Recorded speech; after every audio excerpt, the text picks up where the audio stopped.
Frères et sœurs, shalom. Ezali homme de Dieu na Congo ya bomesano ndeko na biso Mvula Philippe. Lelo toyi lisusu epai na bino na bililingi na bino pona komema lisusu évangile ya royaume des cieux. Boye kolo apambola mabota na bino, kolo apambola bino mingi, bino bosepeli kofungola biso ekuke ya baporte na bino mpona koyamba biso na bandako na bino. Lelo toye lisusu komema sango malamu, bongo tolingi komedite eloko babengi Pâques. Pâques ezali jour bana Israel babimaki na Egypte, ezali mokolo ange ya Nzambe alekaki likolo ya bandako nyonso ya baegyptien. Mokolo ange ya Nzambe alekaki likolo ya bandako ya bana Israël. Parce que mon Pâques, ça veut dire passer par-dessus. Boye bana ya Israël, Nzambe alobaki na Moïse koloba na bana Israël boye ke bokamata mwana moko ya mpate boko imole ye pendant des soirs bapokwa mibale. Donc bapokwa mibale tokokolimola ndenge nini, ezali poko moko ezali kosila, bongo pokwa mosusu ezali kopanda. Mais faut balia mwana mpate pendant période wana oyo apoko mosusu ebandi pe poko mosusu ezali kosila. Bakolia ye, bakozala na singa na loketo na bango, bakozala ya kotelema pe bakolia nyonso batiki eloko te, mais fo azala roti. Tout eza mystère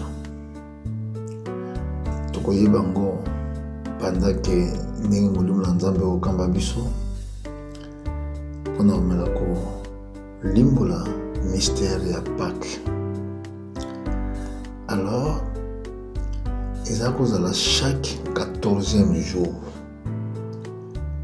Donc ndenge koba véritable année ebandi kobanda mpo biso ntango totalaka ndenge fete ya Pâques nayebi te soki elekaki mokolo nini, soki le 3 avril. Mais na Israël ezalaka chaque le 14. Biso bamwana biso ya ne echangeaka. Lelo na ne onayebi te soki tozali ekozala na 28 jours mois ya février, année prochaine ekozala 29. Mais soki totali na calendrier divin oyo Israël atilisaka, mois eza na 30 jours. Boye eza problème ya calendrier oyo toza nango, eza calendrier oyo Nzambe apesaki bato te na mokili. Calendrier oyo toza nango eza moto asali yango, ezali Église catholique. Moto asali calendrier oyo kombo na ye Grégorien Fer. Voilà pourquoi même na calendrier il faut faire très attention na ba kombo na ba date ba pesa lelo eza date ya basi, lelo eza date ya mibali ya ba papa. Vraiment ezali calendrier mondaine, eza n'a rien à voir na calendrier de Dieu.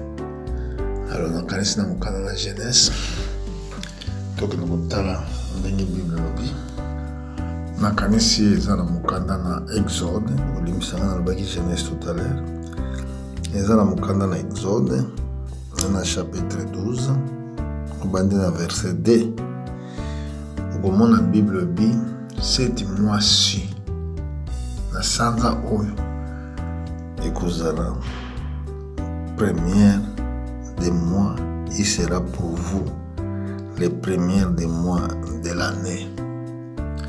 Donc eza na sanza oyo fête ya Pâques et se réalisaka. C'est là ezalaki premier mois ya année. Bon, yango tomoni combat eza makasi na église esengelaki ete Nzambe abimisa basakoli bana na Nzambe oyo atindi na mokili bamanda kolimbola mabumba me oyo bato bayebi te. Bongo mpona nini toyei kolobela likambo ya Pâques? Pâques eza mokolo ange alikaki likolo bandako na Égypte avant bana Israël babima. Me elembo ezalaki ete esengelaki mpo ange aleka likolo ya ndako na yo, esengelaki olia mwana mpate mpe olia ye kolandela banorme oyo Nzambe apesaki na Moïse. Bino bomeni te livre ya Exode chapitre 12 ya mibale, bokokamataka makila na ye bokotia likolo ya leto ya ndako mpe na porte. Siko ange ntango ye azoya ye ayebi te ke wana ndako ya Marie, ye azotala te Marie wana Joséphine wana Manuel, ye azotala bango te. Ye akotala eske makila eza na ndako oyo, eza na porte, eza na leto. Ntango akomona makila na porte, soki amona makila na leto, te ange akoleka likolo ya ndako wana.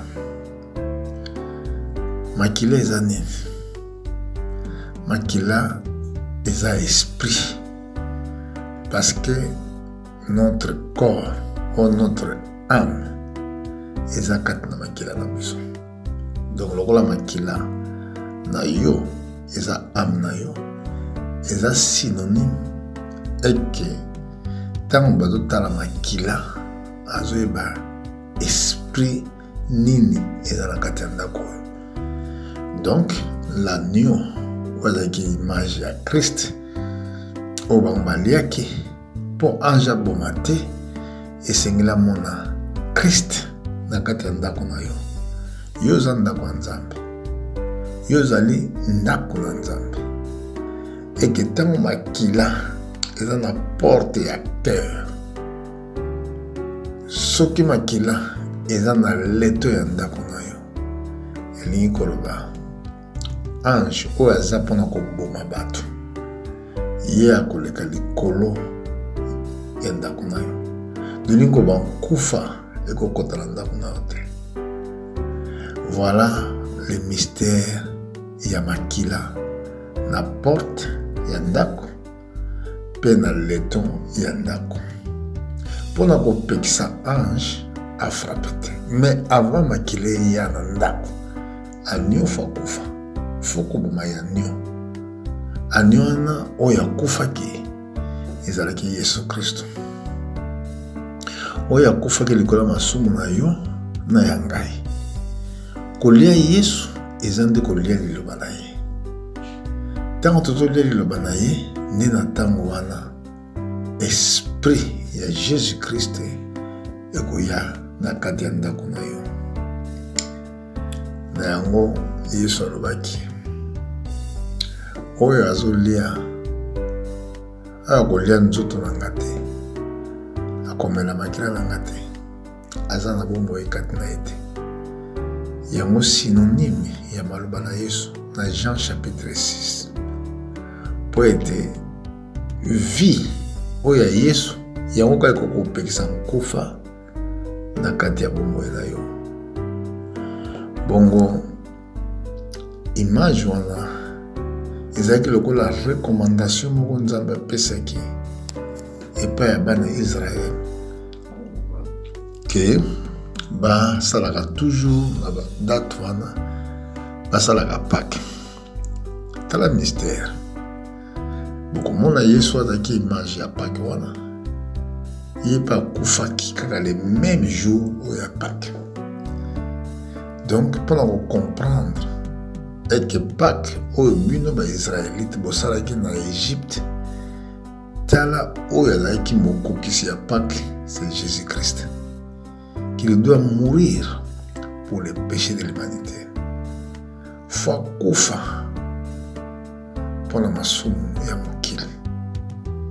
Là tomoni image ya premier mois de l'année.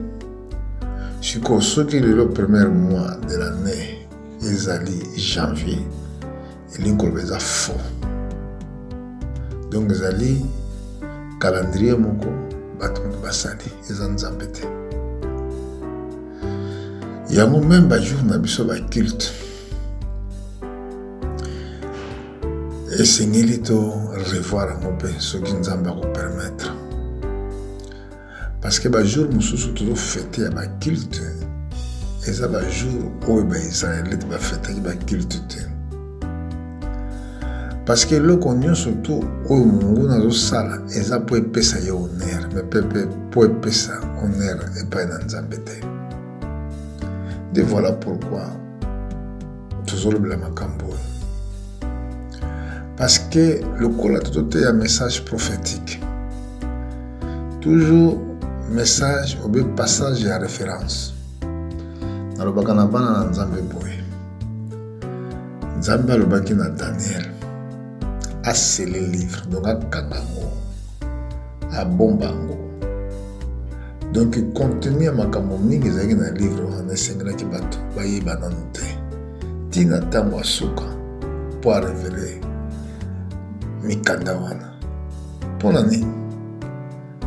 Parce que église attend de la fin esika nde enlèvement ekosalama, nzambe kokamata bandimi wana ya ntango wana, me mpo azwa bango esengeli bango baza na kondima. Yango motuna etunamaki ntango mwana na moto akozonga na mokili, eske akokuta foi? Alo foi ekozala kaka na nombre ya moke bazali image oyo nkolo alobelaki biso, alobelaki 10 vierge na chiffre oyo atangeli biso 10 eza na motu ya frère. Donc okota bokonzi na nzambe ezosenga biso véritable sacrifice, eza likambo ya maseki te. Et puis bato bacomprendre yango bazosakana na makambo ya nzambe te, tika bakosa yo mpona makambo mosusu, me motu takosa yo mpona bomoi na yo moko. Remarque na chiffre 10, donc elakisi biso 10% ya bato na mokili. Eza chiffre mo moke mpona bato bakota na lola. Ntango natanga makambo wana namonaka somo, ntango nakomprendre yango namonaka mapasi. Kotala mokili mobimba eza plongé na mabe. Isaïe chapitre 61 verset 1 na 2.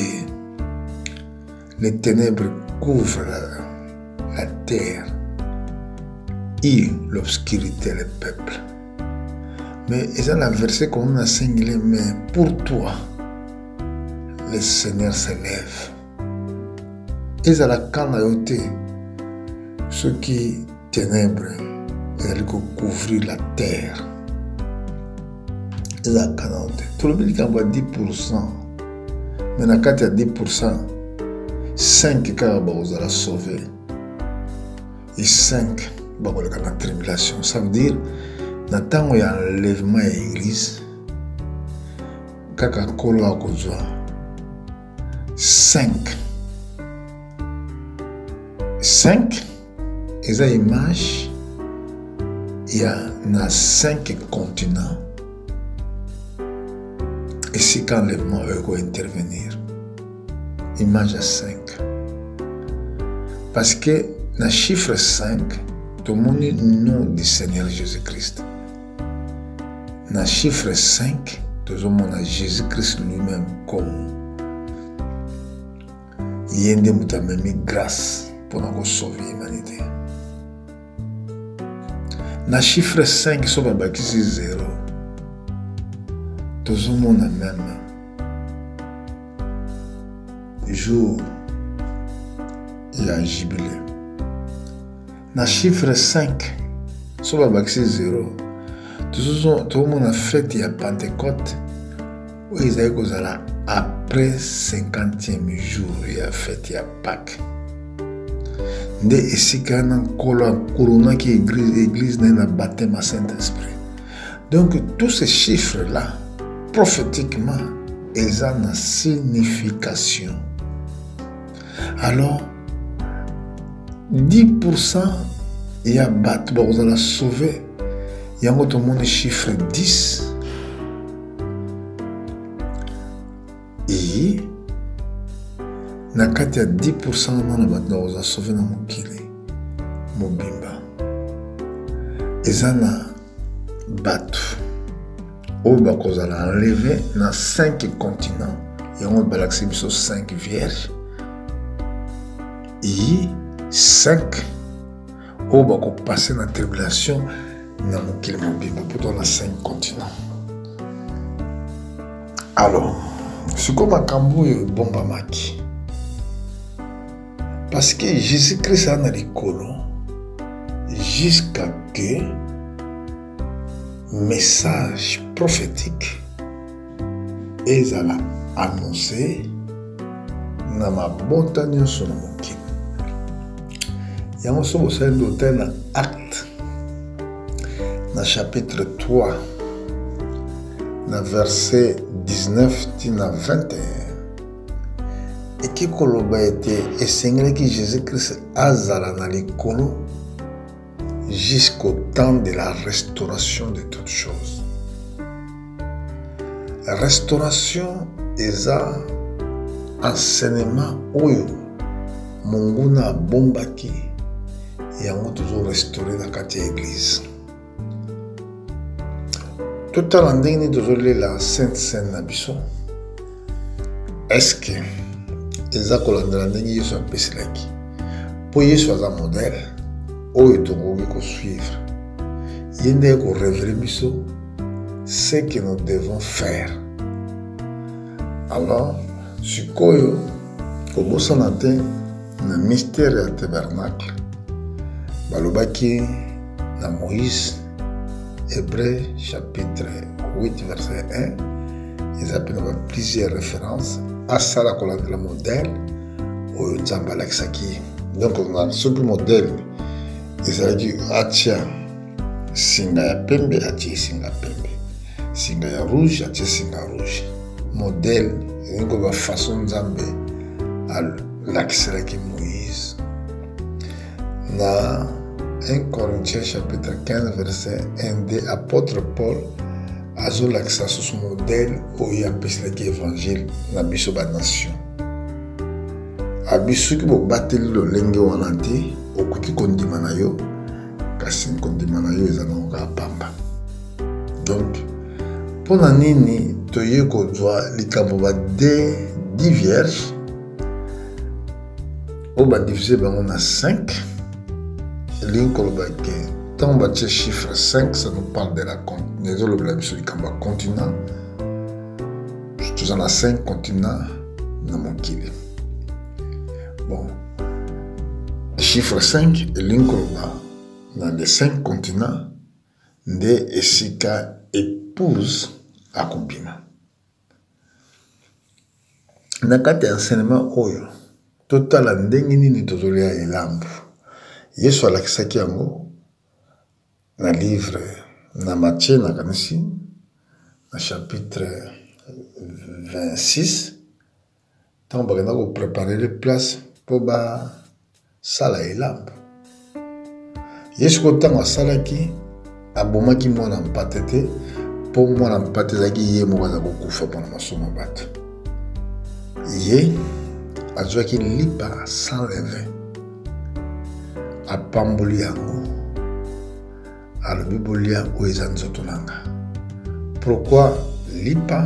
Parce que lipa eza parole de Dieu. Vous voyez, de tout le monde qui balait avec les boissons mwana mpate ça veut dire balia qui Jésus-Christ, ça veut dire que lia Jésus-Christ c'est comme lia liloba. Et après 20 oui après ce qui va me là ezalaki makila. C'est pour cela même dans le monde des ténèbres Tant que balobla kamba ya 20 ezaka makila bato. Makila na biso spirituellement se transforme en 20. Na bato ba exécutera misala mabe na monde à ténèbres. Mais Jésus a donné l'image des vins. Pourquoi boisson les vins? Parce qu'il y a ta boisson de sous-té. Parce que vin eza boisson moko oyo ebebate. Ata ba kondi yango, ata ba bombi yango ebebate. Donc li passant le vin, il a qu'ici que li pa oyo batie le vin te ekoko se transformer te. Ezaka ndenge moko. Mais nous avons dit le vin na farine et vimbe sa farine. C'est pour cela que nous avons dit la signification prophétique. Lipa sans le vin, ça veut dire la parole qui est changera. Tu es en dengue moko. Tu te vois sur un dengue moko lelo lobi libéral. Tant entendu sur quoi vin. Parce que 20 ans, boisson moko bébagaté, atabati yango 10 ans à Samabele. Donc, ce qui voulait dire que ndenge yeso, makirane yeso palaki na Golgotha, ti lelo eza la même efficacité pendant kolimbisa masomo na yo, pe kolimbisa masomo na ngai. Lipa parce que Nzambe ndenge alobi liloba na ye tikala kaka bongo e bongo na te. Donc, tout ça, ils ont ça la prophétique. Il y a un apôtre Paul, dans le livre à Corinthiens chapitre 5, a même expliqué dans le verset 8, mystère et à Pâques. Pâques, c'est Jésus-Christ ou Azaki immolé. Immolation, oui, c'est quand même pas tomber moi dans pâte, Ezalaki était par épreuve. On va bien immolé. Tant on veut passer par les épreuves, on va bien moto. Jean-Baptiste Abaki, moi je vous baptise d'eau. Mais Oyakoya, si maintenant on va baptiser nous, le Saint-Esprit pour la moto. Parce que tant on a le Saint-Esprit, tant on va passer par les épreuves, il y a un bien moto. Les épreuves, il y a un moto. Alors, vie na biso bandimi, eza vie ya ba épreuve, eza vie moko et passer toujours na ba épreuve. Mais tant on zo supporter ka ba épreuve, tant on zo supporter comme médicament, ne yango ezali ko couronner le royaume de Dieu en toi. Alors, c'est quoi ndenge na lobaki na mokanda na acte des apôtres, na mteso na lobaki yango. Kunande epai tokozwa fin ya malédiction ya tongo na lelo et que Jésus-Christ aza na likolo jusqu'au temps de la restauration de toutes choses que Dieu avait parlé autrefois na base na ba prophète. Soki malakisi na lingomba ezongi te ndenge ezali na kala. Église ni Nicolas Kwakozwa. Si vous avez la lingomba na yo, vous avez la malakisité ou la Bible lobby. Crois-moi que tu es perdu. Parce que c'est vrai que Jésus-Christ a dans l'école jusqu'au temps de la restauration. Mais là, vous avez na l'église, ils ont monté.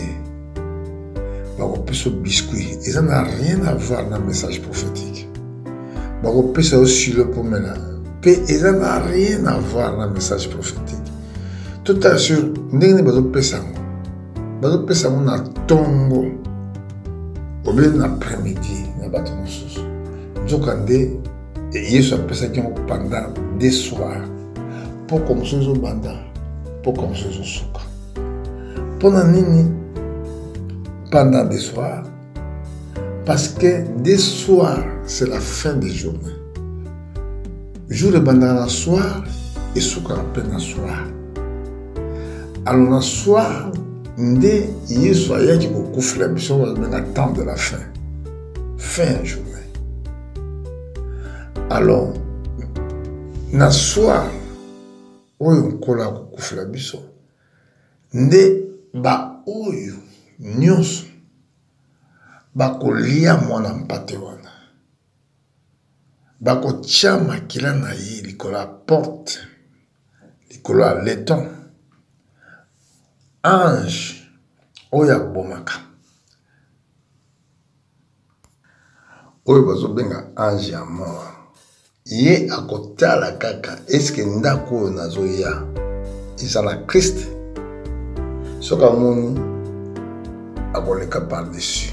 Yango na Bible ekomami boye, ebe ekomami bo na Bible, il y a aucune condamnation na ba oyo baza kat na Christ, oyo bazali ko vivre selon sa volonté, oyo bazali ko vivre selon bolingo na Nzambe, oto mokano na Nzambe. Condamnation exacte. Parce que quand l'ange de la mort azoya azotala makila, makila c'est la vie de Jésus-Christ oyo eko témoigner na kati ya corps.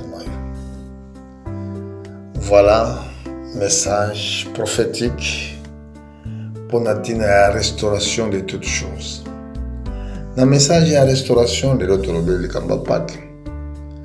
Sikoyo ndeko na nga soko boliaka ba biscuit, boliaka ba sirop, yebaki bozali banda ya volonté ya Nzambe. Donc tokozonga mokolo mosusu mpona message mosusu.